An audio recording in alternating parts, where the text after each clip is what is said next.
اور پھر اس کے بعد اگلی بات بتائی لا ترفعوا اصواتکم. میں نے کہا جو بات میں نے کی متقدمین اور علماء متکلمین کے جو حوالے دیے اب تک، ائمہ علم العقائد اور ائمہ علم الکلام کے جتنے ریفرنس دیے، امام اشعری اور امام ابو المنصور ماتوریدی سے لے کر پھر امام طحاوی اور امام نصفی، امام غزالی، سارے علامہ ابن تیمیہ سمیت جو پوری تاریخ میں اشاعرہ اور ماتوریدیہ اور مالکیہ، حناف، حنفیہ، شوافع، حنابلہ سب کے دیے.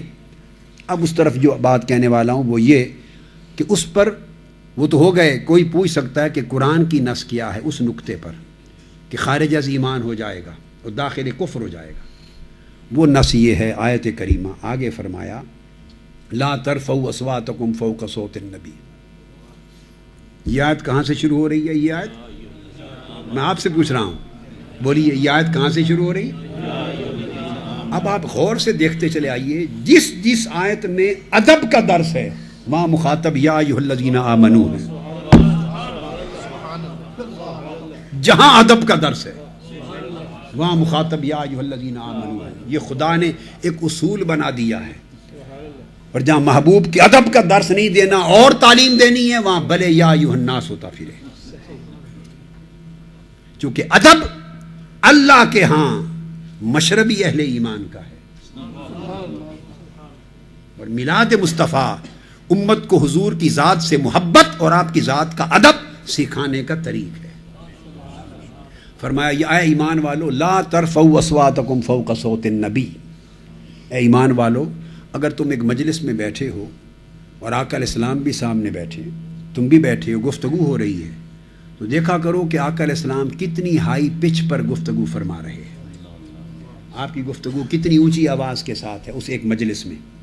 جب تعین کر لو کہ اتنا بول رہے ہیں اونچا، کیونکہ کبھی آقا علیہ السلام بڑی ایک اصول کی بات سمجھائی، کبھی آقا علیہ السلام اونچی پچ پہ بات کرتے، کبھی لو پچ پہ بات کرتے، کبھی بطریق خطاب بات کرتے جلال میں، کبھی نرمی سے آہستگی سے بات کرتے.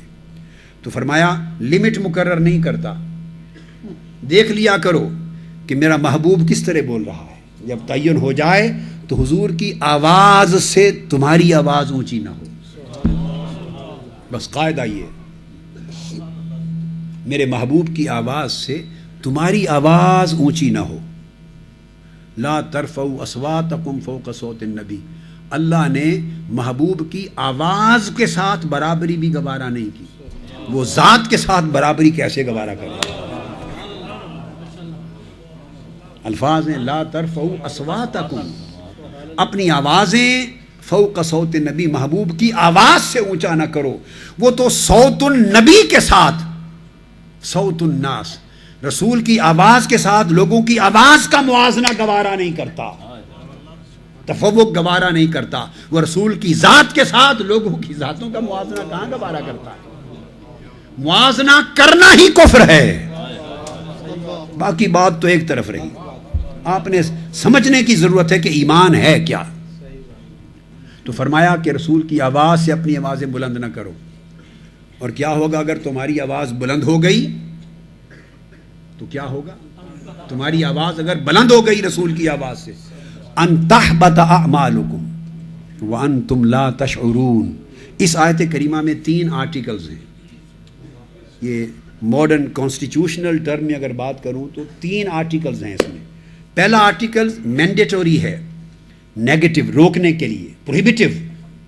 فرمایا کہ رسول کی آواز سے اپنی آوازوں کو بلند نہ کرنا، حکم آ گیا. دوسرا آرٹیکل ان تحبط اعمالکم، اگر تمہیں آواز رسول کی آواز سے بلند کر بیٹھے تو تمہارے سارے اعمال.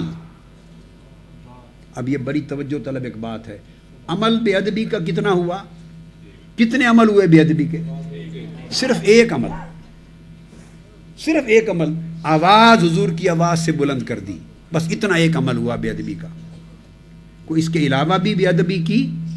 بولیے بھائی، اس کے علاوہ کوئی اور بے ادبی ہوئی نہیں.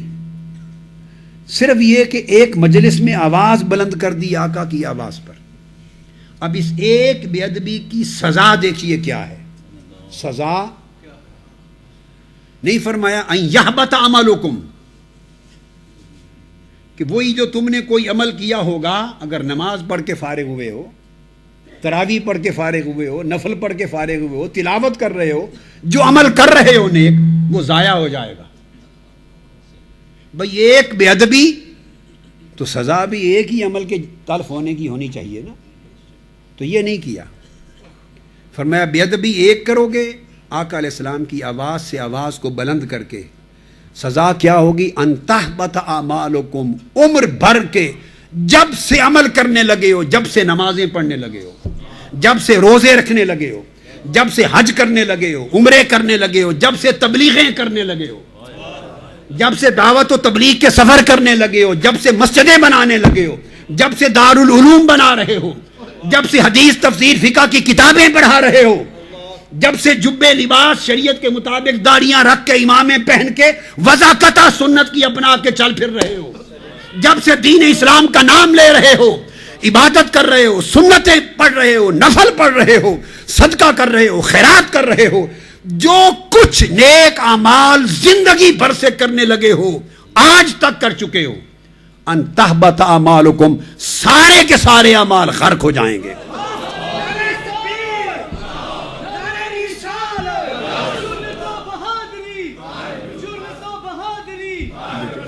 سارے کے سارے اعمال، ساری طاعات، ساری عبادات کل ضبط ہو جائے گا۔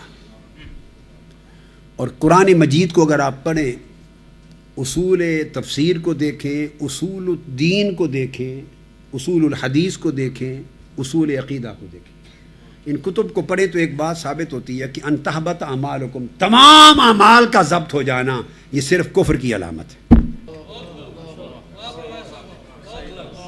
بڑا نکتہ ہے، گناہ کبیرہ یا حرام عمل کے کرنے سے سارے اعمال ضبط نہیں ہوتے۔ صحیح بخاری مسلم کی متفق علیہ حدیث ہے، آقا علیہ السلام نے فرمایا اللہ نے میری امت پہ یہ کرم کیا کہ اگر وہ ایک گناہ کا، برائی کا ارادہ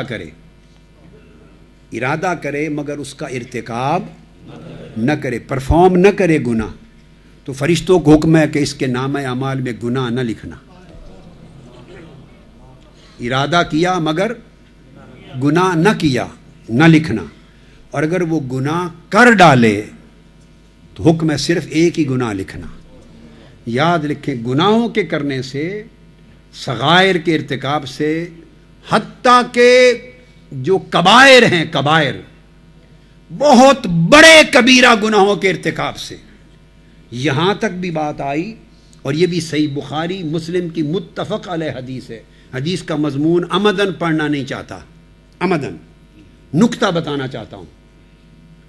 بخاری اور مسلم کی متفق علیہ حدیث، میرے اہل فہم سامعین سمجھ جائیں گے، درجنوں بار یہ حدیث آئی ہے، درجنوں روات کے ساتھ، طرق کے ساتھ، متفق علیہ۔ آقا علیہ السلام نے فرمایا ایک گناہ کبیرہ ایسا بھی ہے، بہت بڑا گناہ، بہت بڑا گناہ، کہ اس کی سزا بھی یہ ہے کہ جب وہ گناہ بندہ کرے تو اس وقت ایمان اس کے اندر سے نکل کے اوپر نکل کے کھڑا ہو جاتا ہے، اور جب اس گناہ سے فارغ ہو تو وہ گناہ واپس اس میں ایمان داخل ہو جاتا ہے۔ یعنی کبائر میں سب سے بڑے کبائر جو کبیرہ گناہ ہیں، ان سے بھی اس کی زندگی بھر کے اعمال تلف نہیں ہوتے۔